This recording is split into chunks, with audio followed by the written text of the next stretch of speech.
kasih semuanya yang masih setia menonton video ini. Mudah-mudahan semua video yang saya share ini bermanfaat bagi panjenengan semua. Apa yang saya share ilmunya yang dari channel ini mudah-mudahan bermanfaat.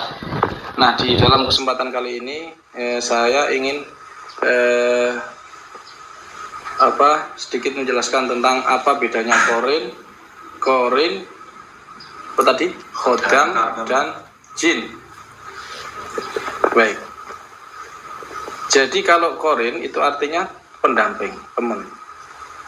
Sedangkan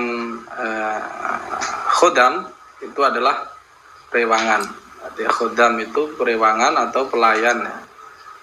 Sedangkan jin itu makhluk Allah selain manusia yang hidup, juga punya beban taklif, berikan beribadah kepada Allah.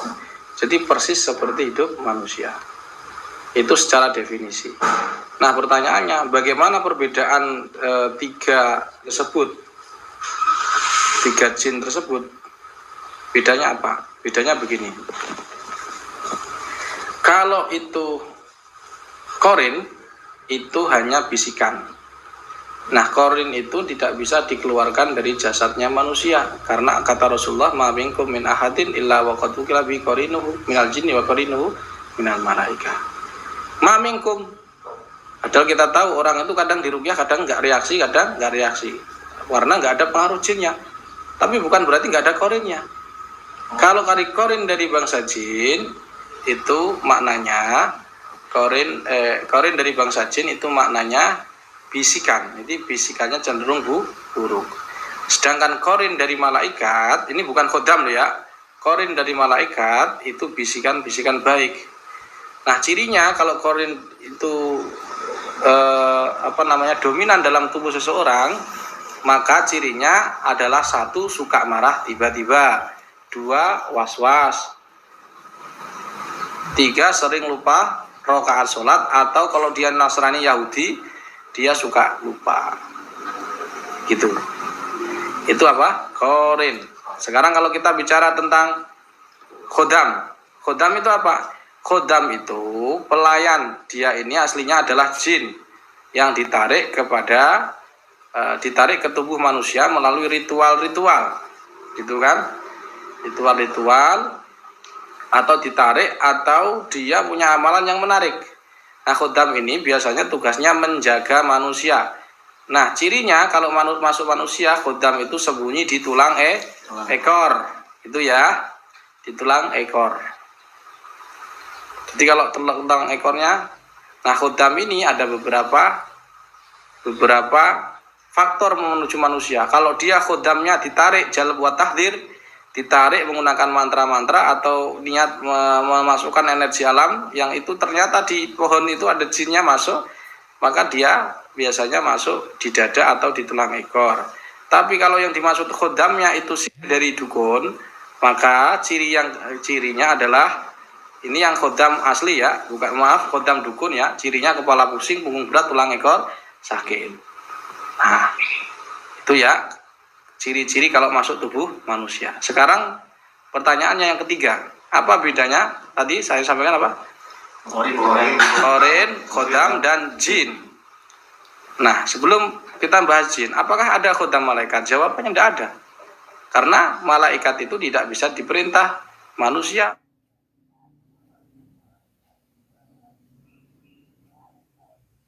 Ya, wa yaf'aluna ma tu'marun. Adapun kalau ada mantranya, insya Allah ke depan saya akan share video mantra-mantra pengundang yang diduga mengundang khodam malaikat, tapi itu jin. Tapi apa? Jin. Makanya ada yang di TV itu yang aminkan doa saya. Kunanta atau kunapalah pokoknya. Saya nggak sebut nama. Itu kan dia ngomong, kamu lihat malaikat-malaikat di belakang saya, gitu kan? Dia mengira itu malaikat, padahal aslinya jin. Jadi pertanyaannya, apakah ada khodam malaikat? Jawabannya tidak ada. Yang ketiga, apa bedanya jin? Jin adalah manusia, jin adalah makhluk Allah selain manusia yang dia kena beban taklif. Ketika dia tidak sholat, ya kufur, ditempatkan neraka. Nah, cirinya kalau masuk manusia, dia di area depan ya.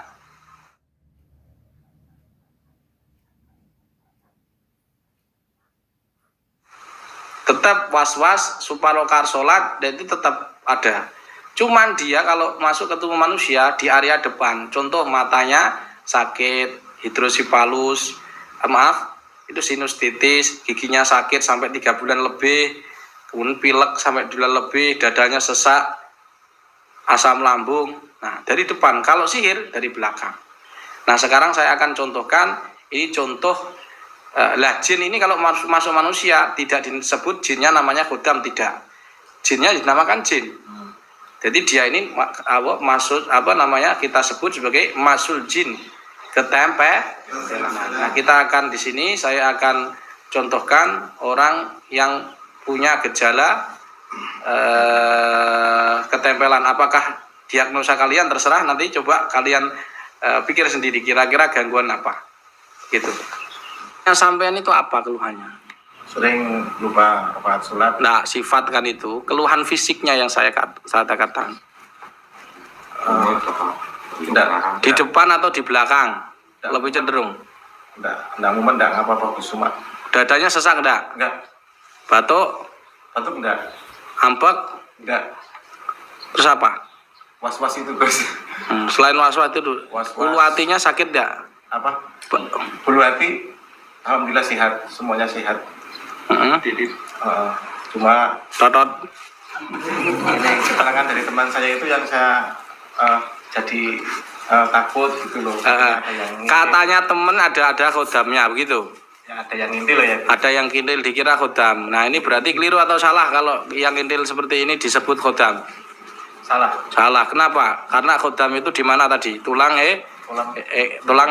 ekor. Kalau kalimat ngintili, kalau dia itu di depan berarti apa? Kesempelan, ya. Oke, siap enggak dikeluarkan? Siap. Jadi ikut cenderung apa? Bukan korin nggak bisa dilihat orang indigo, ya. Korin itu bisikan, ya, nggak bisa dikeluarkan. Oke, hanya bisa ru'yah ini dilemahkan. Siap dikeluarkan sampean kesempelan jandanya? Siap. Oke. Oke, sekarang lihat saya, wajah saya ini.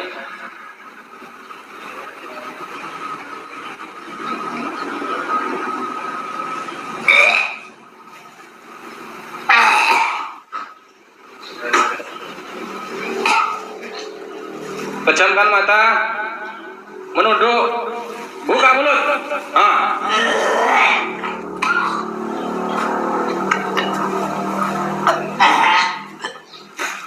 Gak usah khawatir, dia akan keluar. Oke. Terus keluarkan semua. Kamu wahai yang nempel di saudara saya, keluar terus. Kamu yang nempel di dada anak ini. Kamu yang di dadanya, keluar terus. Saya tanya baik-baik kamu. Kamu kan nempel nih di sini nih.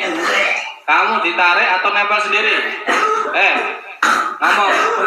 Biar ngomong dia, tak bukakan mulutmu biar bisa ngomong. Tak bisa ngomong. Kunti, udah lama di sini. Wih, kamu kan nempel di dadanya tuh. Iya. Iya, nempel enggak?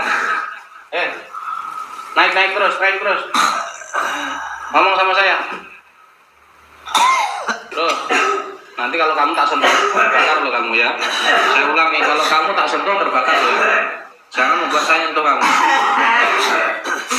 Sentuh terbakar loh. Terbakar loh. Makanya tanya baik-baik. Kamu masuk sendiri atau dikirim?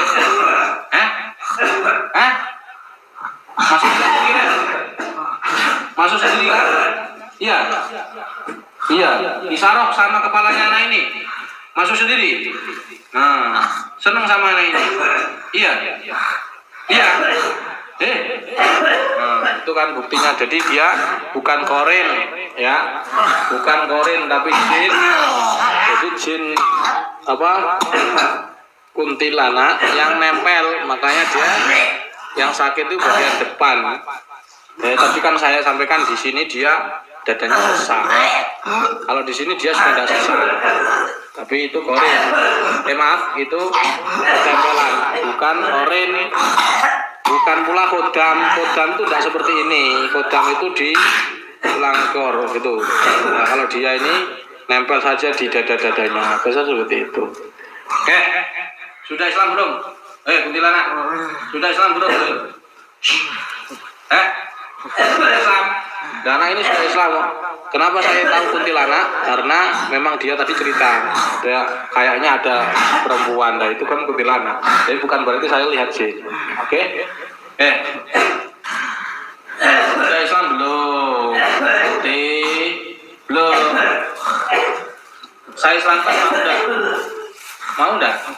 Nanti kalau kamu nggak masuk Islam, kamu akan masuk neraka. Tahu neraka kamu? Itu kirimu, lihat tuh. Itu kirimu. Innal ladzina kafaru bi ayatina sawfa nuslihim nara. Mau masuk neraka? Tak mau. Tapi kalau kamu mau masuk Islam, kamu akan masuk surga. Tuh lihat kananmu dulu, kananmu dulu. Mau masuk sana? Masuk sana mau? Kalau mau masuk, kita Islamkan dulu ya. Ya? Mau? Oke. Islam dulu. Tirukan saya. Asyhadu Allah ilaha illallah wa asyhadu anna Muhammadan Rasulullah. Oke, sekarang kamu tidak boleh lagi ke jasad anak ini ya. Kamu ikut pasukan Allah ya. Tempatkan di tempat terbaik, mau? Kamu nggak boleh lagi ke jasadnya ya. Oke. Kamu nanti akan saya taruh di sini ya. Kamu ikut pasukan Allah ya, atas sana. Walillahi junudus samawati wal ardi walillahi junudus samawati wal ardi. Subhanallah wa azim. Keluarlah sini, tak tahu ya. 1, 2, Allah Akbar. 3.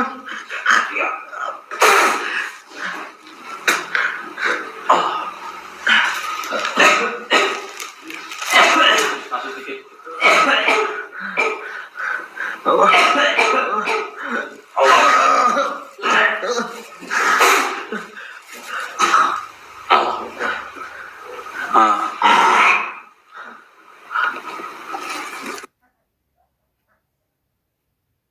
Baik, itu tadi contoh ya, contoh perbedaan secara definisi korin, khodam, baik itu khodam yang ditarik sendiri atau khodam santet dukun, dan juga perbedaannya dengan jin, ya, jin. Dan beserta contohnya yang masuk itu ciri-cirinya bagaimana, seperti itu. Jadi terduga tadi bukan khodam, bukan korin, tapi dia jin. Nah, masuknya karena faktor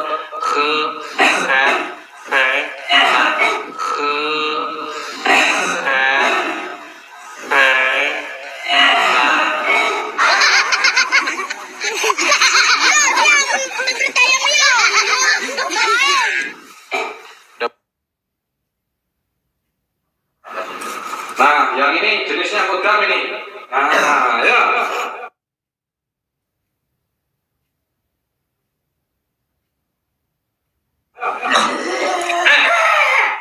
Tenang toh. Tadi kita nggak mengira dia ini. Kowe dikongkon dukun toh? Iya, kamu disuruh dukun.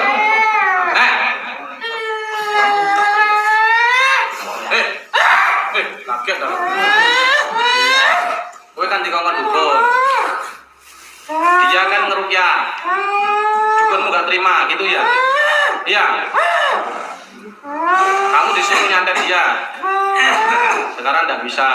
Dia sudah mageri. Ya. Kamu ini Jadi ini pertanda dukun. Kenapa saya ngomong ini dukun kodam santet? Karena dia ini keluhannya pusing, punggung berat, tulang ekor panas. Jadi punggungnya berat, kepala pusing, tulang.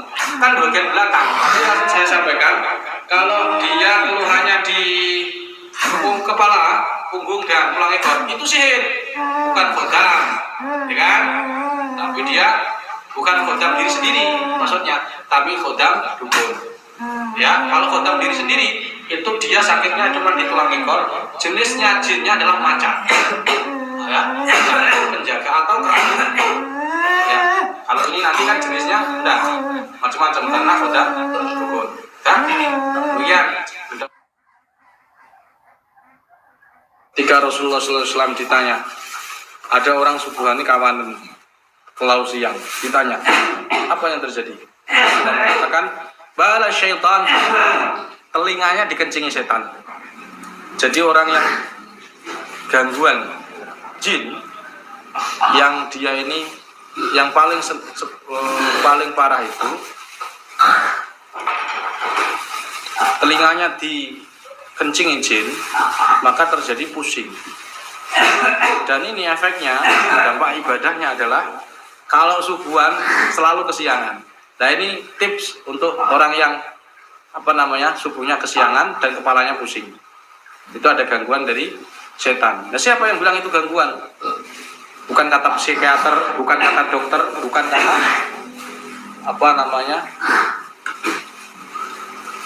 paranormal. Kata Rasulullah SAW, bala syaitan fi udhni, dikencingi setan. Nah ini contohnya orang yang sesak kepalanya pusing dan ngantukan.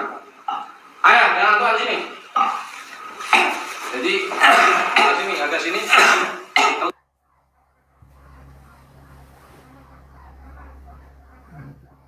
Telinganya yang dikencingi setan itu ditekan, dibacakan Al-Falaq An-Nas ya, seperti ini. Ayo. Jadi maaf habis. Baterainya habis.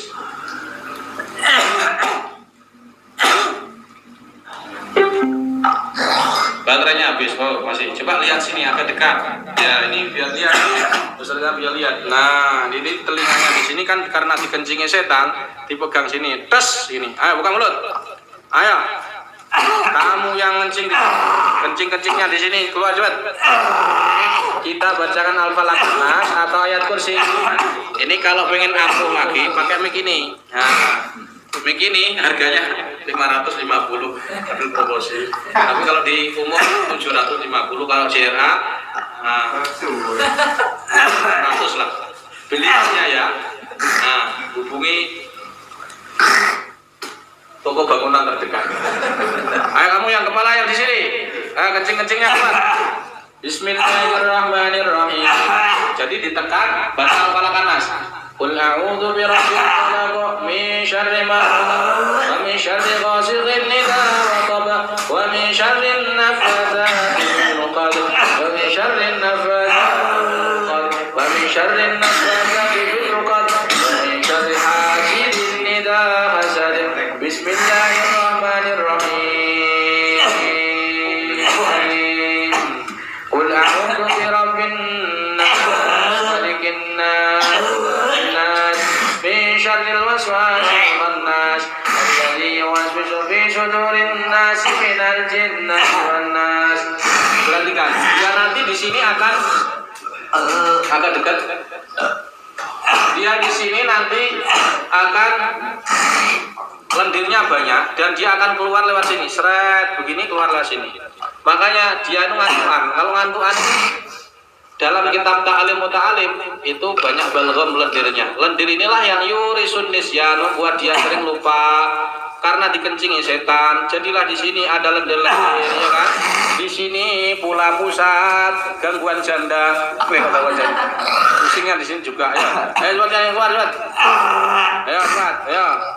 Nanti kalau di ruqyah biasanya keluar lendir, tapi tidak kesurupan, tidak, cuman lendirnya doang. Itu tips bagi orang yang subuhnya selalu kesiangan dan ngantuk, sering lupa, istrinya diantarkan di pasar lupa nggak dijemput. Nah, itu perlu dirukyah seperti ini caranya ya. Mudah-mudahan bermanfaat. Ini namanya menurut saya bukan gangguan.